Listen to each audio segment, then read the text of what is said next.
पहुजा जो हत्याकांड हुआ था और जो हत्याक्रम चलता रहा है, उसमें एक बहुत अहम भूमिका निभाने वाले कुछ 2 व्यक्तियों को भी अरेस्ट करा गया है,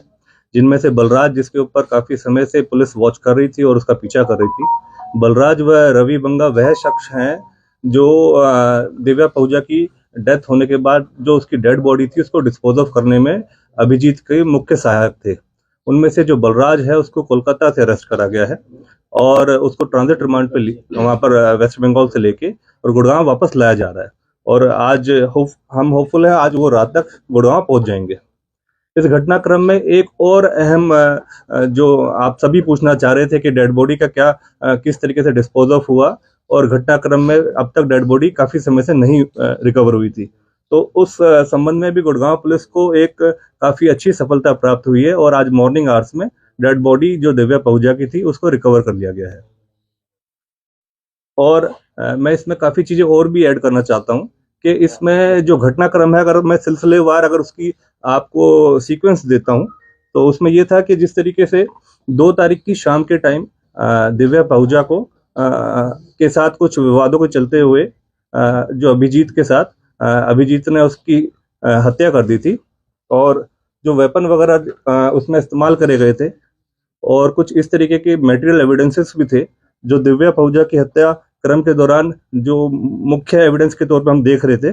उनको भी कंसील करने की कोशिश करी गई और छुपाने के लिए और उनको ठिकाने लगाने के लिए एक मेघा नाम की लड़की थी जो कि अभिजीत की साथी थी, काफी समय से उसको जानती थी, उसकी मदद ली गई और मेघा का सपोर्ट लेकर उन वेपन्स को और जो घटनाक्रम में इस्तेमाल हुए मटेरियल एविडेंसेस को ठिकाने लगाने छुपाने के लिए मेघा की मदद ली गई। घटनाक्रम जो 3 तारीख को केस रजिस्टर्ड करा गया हमारे यहाँ सेक्टर 14 पुलिस स्टेशन गुड़गांव के अंदर, उसके दौरान अभिजीत, हेमराज और ओम प्रकाश को पहले ही गुड़गांव पुलिस ने अरेस्ट कर लिया था और उस क्रम में आगामी कार्रवाई करते हुए जब उस मेघा का जब उसमें रोल सामने आया तो 8 जनवरी को उसको भी अरेस्ट करा गया और उसी क्रम में जब आगे इन्वेस्टिगेशन जारी हुई तो उसमें जब अभिजीत के बयानों पर पता चला जो घटनाक्रम के अंदर हत्या के अंदर इस्तेमाल करा हुआ जो मुख्य वेपन था वो परवेश के माध्यम से इसको उपलब्ध कराया गया था। परवेश को भी 12 जनवरी को अरेस्ट कर लिया गया है और उसके जब और गहनता से पूछताछ करी गई तो परवेश ने बताया कि परवेश ने कुछ समय पहले अभिजीत को 3 और वेपन सप्लाई करे थे, क्योंकि पता चला है कि अभिजीत वेपन रखने का काफी शौकीन था और पूछताछ में ये गहनता से जब और पूछताछ करी तो ये चीजें क्रम में सामने आई कि अभिजीत के ऊपर अन्य दिल्ली के अंदर 2021 में भी अवैध हथियार रखने के संबंध में केस रजिस्टर्ड है। परवेश की पूछताछ और अभिजीत से और फर्दर पूछताछ जब अभिजीत का और रिमांड हासिल करा गया था, 6 दिन का रिमांड एक्सटेंड कराया गया था, उसमें और जब पूछताछ करी गई तो आज इसी घटनाक्रम में आगे आगामी कार्रवाई करते हुए एसआईटी की टीम जो इस घटनाक्रम के दौरान बनाई गई थी उच्च अधिकारियों द्वारा, उन्होंने रेड कंडक्ट करी और अन्य वेपन जो कि परवेश ने अभिजीत को उपलब्ध कराए थे वो भी रिकवर करने में सफलता प्राप्त करी है। जो दिल्ली से वेपन रिकवर करे गए हैं अभिजीत के पोजेशन के वहां पर, उसमें से 2 अवैध वेपन्स और 40 लाइव कार्ट्रिजेस ये भी बरामद करे गए हैं और परवेश से भी एक इलीगल वेपन, इलिसिट वेपन और 2 लाइव कार्ट्रिजेस बरामद करा गया है। तो इस घटनाक्रम में लगभग 5 अभी तक आरोपी अरेस्ट करे जा चुके हैं। जो घटनाक्रम में जो पहले अभिजीत, हेमराज, ओम प्रकाश को स्टार्टिंग में ही मर्डर के दौरान करने के बाद 3 तारीख के आसपास अरेस्ट कर लिया गया था। मेघा को इसी क्रम में 8 जनवरी को अरेस्ट करा गया है और परवेश को उसके बाद 12 जनवरी को अरेस्ट करा गया और उसी घटनाक्रम के क्रम में बलराज को कोलकाता से अरेस्ट करा गया है। गुड़गांव पुलिस जो हमारे कमिश्नर पुलिस हैं विकास अरोड़ा, उनके मार्गदर्शन में एक एसआईटी की टीम का गठन हुआ और वो एसआईटी की टीम हमारे डीसीपी क्राइम विजय प्रताप जो हमारे आईपीएस अधिकारी हैं उनके दिशा निर्देश और मार्गदर्शन में एसआईटी की टीम ने काम करना शुरू करा। इस घटनाक्रम और एसआईटी के मदद के लिए कुल 6 टीमें ऐसी गठित करी गई, क्योंकि हमें यह था कि डेड बॉडी जिस तरीके से डिस्पोज ऑफ कर दी गई थी और 3 तारीख को ही, और उस डेड बॉडी की रिकवरी और उसकी सर्च के लिए भी काफी टीमों का गठन करा गया। तो 6 टीमें हमने अलग अलग डिस्पर्स करी। जो मुख्य आरोपी था उसके कहने पर जो उसने बताया कि रवि बंगा और बलराज गिल, इन दोनों ने डेड बॉडी को डिस्पोज ऑफ करा है और इनको पकड़ा जाना बहुत आवश्यक था ताकि घटनाक्रम के बारे में सही स्पष्ट जानकारी हासिल हो पाए। बलराज गिल और रवि बंगा जब हत्या हो गई थी तो अभिजीत ने बलराज गिल और रवि बंगा को अपनी एक BMW गाड़ी के अंदर डेड बॉडी को डिस्पोज ऑफ करने के लिए भेजा और वो अलग अलग रूट अपनाते हुए पटियाला पहुंचकर एक पसियाना करके एक जगह है पटियाला के पास, वहां पर जो भाखड़ा कैनाल है उसके अंदर डेड बॉडी को डिस्पोज ऑफ करने के लिए फेंक दिया ताकि, और आमतौर पर यह धारणा मानी जाती है कि अगर भाखड़ा कैनाल के अंदर किसी डेड बॉडी को अगर फेंक दिया जाए तो उसको रिकवर करने में काफी मुश्किल होती है और काफी चांसेस होते हैं कि रिकवर ना हो। इस घटनाक्रम को देखते हुए हमारे पास ये हम एंटिसिपेटेड, हमने गुड़गांव पुलिस ने ये करा कि कहीं ना कहीं अगर इनका वो रूट बना है तो अगर डेड बॉडी हो सकता है भाखड़ा कैनाल में फेंक दी गई हो और अन्य कोई और भी रूट है तो उसके मद्देनजर हमने उसके सर्च ऑपरेशन स्टार्ट करा। जो घटनाक्रम 3 तारीख से डेड बॉडी को लेके गए थे तो 3 तारीख से आज तक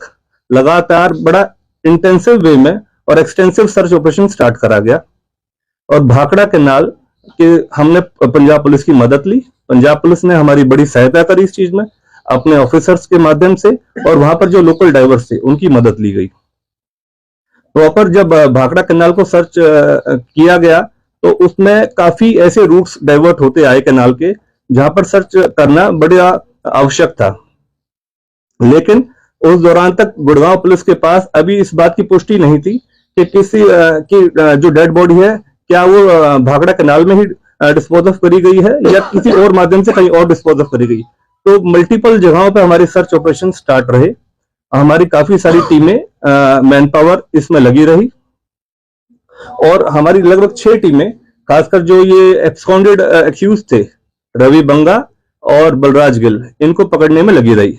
और काफी हद तक इनके पीछा करते करते हमें एक समय पर इनकी सूचना प्राप्त हुई, जो कि जब हमने इनको आइडेंटिफाई करा, इनको स्पॉट करा, तो जब पता चला कि किसी तरीके से वेस्ट बंगाल पहुंच चुके हैं, हावड़ा पहुंच चुके हैं,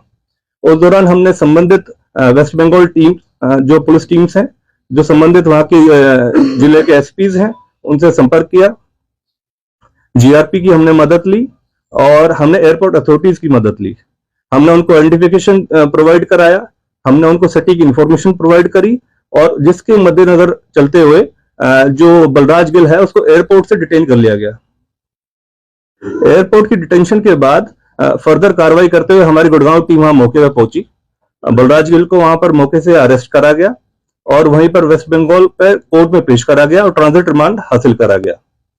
ट्रांजिट रिमांड हासिल करके गुड़गांव वापस उसको बलराज गिल को लाया जा रहा है। होपफुली आज शाम तक, रात तक बलराज गिल वापस आ जाएगा। थोड़ा इन्वेस्टिगेशन उससे हम करेंगे और इससे कोरोबोरेटेड जो भी एविडेंसेस हैं उसके संबंध में इन्वेस्टिगेशन को आगे बढ़ाया जाएगा। बलराज गिल को ट्रांजिट रिमांड के दौरान भी पूछताछ करी गई तो उसने हमें स्पॉट जो था डेड बॉडी वहां जो फेंकी गई है वहां पर उसने हमें कंफर्म करवाया। फिर उसके बाद जब हमें पुख्ता तौर पे इस बात की जानकारी हुई कि यही वो स्पॉट है जहां भाखड़ा कैनाल के अंदर डेड बॉडी को डिस्पोज करा गया, डाला गया, तो उसके बाद एक्सटेंसिव सर्च बढ़ाई गई क्योंकि पिछले 10 दिनों से हम लगातार सर्च हमारी जारी थी। तो जो भाखड़ा कैनाल जो है और वहां से जिस तरीके से आज डेड बॉडी हमें रिकवर हुई है, ये फतेहाबाद डिस्ट्रिक्ट के अंदर जो कैनाल है, सिरसा कैनाल भी कहलाती है, टोहना कैनाल भी कहलाती है वो, तो उस कैनाल से हमें, वो भाखड़ा की ही सब्सिडरी कैनाल है, उससे हमें डेड बॉडी रिकवर हुई है। तो लगभग 150 किलोमीटर का सर्च ऑपरेशन ये चलाया गया। 150 किलोमीटर का जो ये एक्सटेंसिव सर्च था वो काफी टीमों ने बड़ा अथक प्रयास लगाते हुए इसको सफल बनाया है। हमारी crime branch incharge sector 17 inspector Anil ने बड़ी गहनता से इसकी जांच करी है और उनकी टीम द्वारा इसकी जांच अमल में लाई गई और हमें ये बताते हुए काफी खुशी है कि हमने डेड बॉडी रिकवर करी। बड़ा अनफॉर्चुनेट इंसिडेंट हुआ ये, क्योंकि जिस तरीके से ये पहले भी बहुचर्चित केस रहा संदीप गाड़ोली का, उससे संबंधित काफी जानकारियां और इस तरीके की चीजें सामने आती रही मीडिया के थ्रू भी। तो डेड बॉडी मिलना दिव्या पहुजा का बड़ी हमारे लिए भी एक चैलेंज था, जिसको हमने हमारी क्राइम ब्रांच की टीमों ने मिलकर अन्य और हमारी लगभग 6 क्राइम ब्रांच की टीमें थी, जिसको सफलतापूर्वक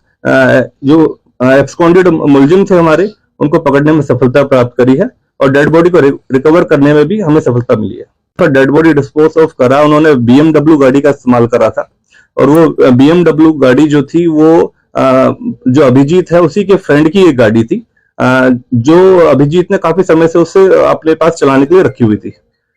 अभिजीत ने बॉडी जब मर्डर हुआ तो उसके बाद अपने 2 साथियों के साथ, हेमराज और ओम प्रकाश, जो उसके पास एक रेस्टोरेंट है यहीं पर सिटी पॉइंट होटल के साथ, उसमें वो कार्यरत थे और उनकी मदद लेके इस बॉडी को डिस्पोज ऑफ करा।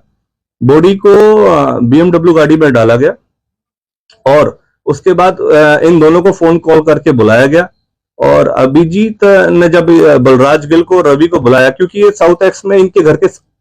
जो साउथ एक्स में अभिजीत का घर है, ये बलराज और रवि साथ ही रह रहे थे काफी समय से। तो बलराज गिल और रवि को बुलाया गया और वो बॉडी और कार हैंडओवर कर दी ताकि किस तरीके से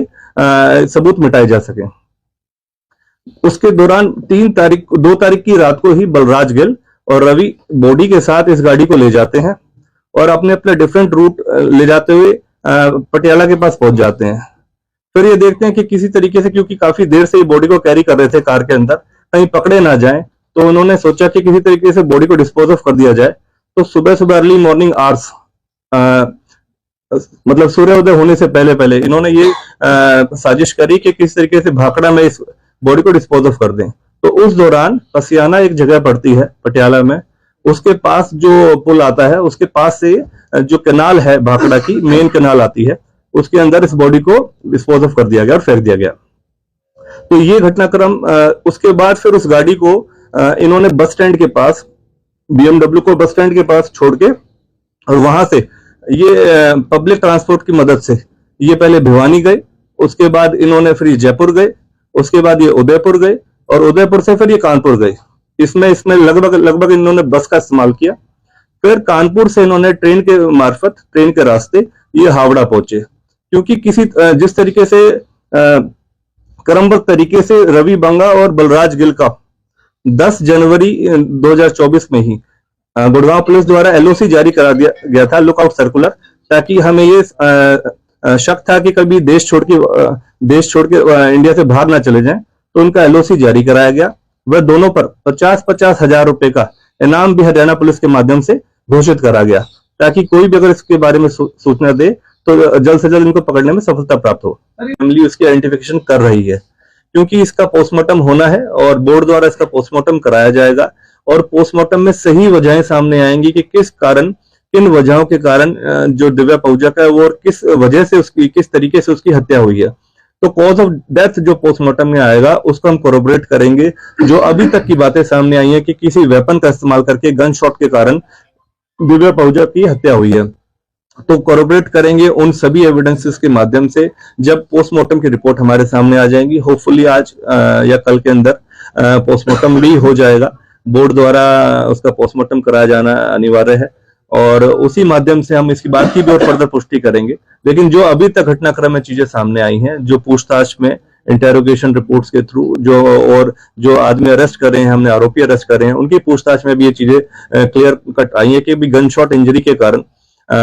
दिव्या पहुजा का मर्डर हुआ था। और उसी घटनाक्रम में हमने परवेश को भी अरेस्ट करा है और आज उसी घटनाक्रम में इन्वेस्टिगेशन को आगे बढ़ाते हुए ये भी पता चला कि अन्य और भी इनके पास ऐसे वेपन्स थे और उस वेपन को रिकवर करा गया है और घटनाक्रम में आगे अब कार्रवाई जारी है। और परवेश रोहतक का लूट और आर्म्स एक्ट के संबंध में अन्य अलग अलग जगहों पे केस रजिस्टर्ड है, आधा दर्जन से इसके ऊपर केस रजिस्टर्ड है। और परवेश पिछले लगभग 4 सालों से अभिजीत के संपर्क में था, बतौर ड्राइवर काम करता था, उसके घर के वहीं पर रहता था और परवेश ने ही, क्योंकि इसको हत्या का जो वेपन यूज हुआ है वो उपलब्ध करवाया था, वह अन्य और वेपन्स भी उपलब्ध कराए थे, जो कि जैसे मैंने आपको बताया है कि परवेश का तो आपराधिक पृष्ठभूमि है ही है और इस तरीके से जो अभिजीत था वो भी जो इलिसिट वेपन था जो वो रखने का शौकीन था।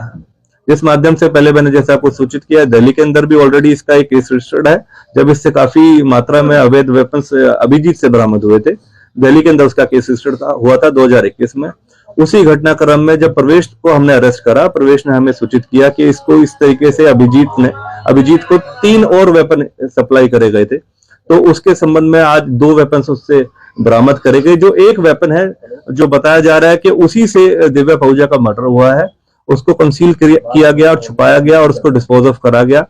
ताकि वो वेपन ना मिल पाए। उसकी तलाश जारी है और ये घटनाक्रम में इन्वेस्टिगेशन जारी है। प्रवेश कहां से गिरफ्तार किया गया? प्रवेश को रोहतक से पूछताछ के लिए लिया गया था। फर्दर जब पूछताछ के लिए लेके आए और गहनता से पूछताछ करी गई तो उस संबंध में प्रवेश ने काफी ऐसे संवेदनशील जानकारियां उड़वा पुलिस को बताई, जिसके माध्यम से हमने और गहनता से जब जांच आगे बढ़ाएगी। और अभिजीत क्योंकि ऑलरेडी पुलिस कस्टडी में था, तो उससे जब पूछा गया तो उसने इस बात को एडमिट किया कि कुछ और ऐसे अन्य वेपन हैं जिसको वो बरामद करा सकता है। तो दिल्ली में जाके हमने उस सर्च ऑपरेशन स्टार्ट करा दोबारा से और कुछ ऐसे अन्य वेपन्स को रिकवर करने में सफलता प्राप्त करी। वेपन देने के अलावा क्या प्रवेश का इस हत्याकांड में कोई रोल सामने आया है? देखिए, क्योंकि अभी हमारे पास ये इंटरोगेशन अभी ऑलरेडी जारी है। जितनी अब तक हमारे पास जानकारी थी वो हम आपको बता चुके हैं। और प्रवेश ने, क्योंकि ये जो मर्डर का वेपन था अभिजीत को सप्लाई करा था, ये बड़ी इंपॉर्टेंट इंफॉर्मेशन थी जो प्रवेश के पकड़े जाने पर हमें प्राप्त हुई। और यह भी बताया प्रवेश ने कि अन्य कुछ और वेपन्स जो हैं अभिजीत को उसने और भी दे रखे हैं, जो मौके पर जाके अभिजीत ने उनको आइडेंटिफाई किया स्पॉट पे जाके, और उन वेपन्स को पकड़ने में पुलिस ने सफलता प्राप्त करी है। क्या पुलिस ने वो वेपन मिल गया? वो वेपन मिल गया क्या? One by one please. Sir, जो मर्डर में वेपन यूज किया गया था वो वेपन मिल जाएगा? वेपन की अभी तलाश जारी है। काफी ऐसे अन्य मटेरियल एविडेंसेस हैं इस केस से रिलेटेड जिसकी अभी एक्सटेंसिव सर्च अभी जारी है। अभी तक वो वेपन अभी तक बरामद नहीं हो पाया है और हमारी तरफ से पूरी कोशिश है कि वो जो मर्डर में इस्तेमाल किया गया वेपन हम जल्द से जल्द बरामद कर लें। दिव्या का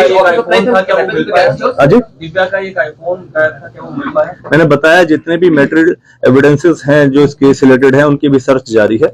एज सुन एज पॉसिबल जो चीजें सामने आएगी क्रमबद्ध तरीके से आपको अपडेट करेंगे। जो बॉडी मिली है उसके पीछे टैटू है, क्या उसी से पहचान की जाएगी या डीएनए भी कराया जाएगा?